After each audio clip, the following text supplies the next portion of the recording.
আসসালামু আলাইকুম। আজকে বিয়েবাড়ির স্টাইলে চিকেন রোস্ট রান্না করব। তো প্রথমে চিকেনগুলো ভালো মতো ভেজে নেব।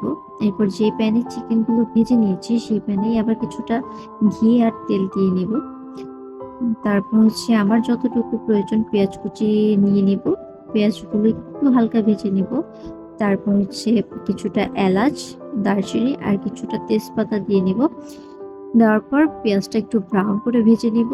একটু ব্রাউন হয়ে আসলে পেঁয়াজ বাটা দিয়ে দিব।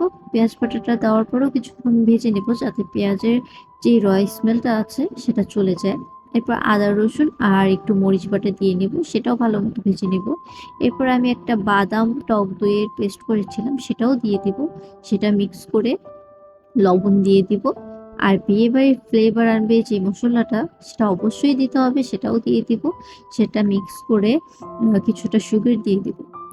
এরপর মশলাটা ভালো মতো কষিয়ে নিব। মশলাটা ভালো মতো কষানো হলে সেখানে আস্তে আস্তে সব চিকেনগুলো দিয়ে দিব। চিকেনগুলো দেওয়া হয়ে গেলে কিছুক্ষণের জন্য ঢেকে রাখবো।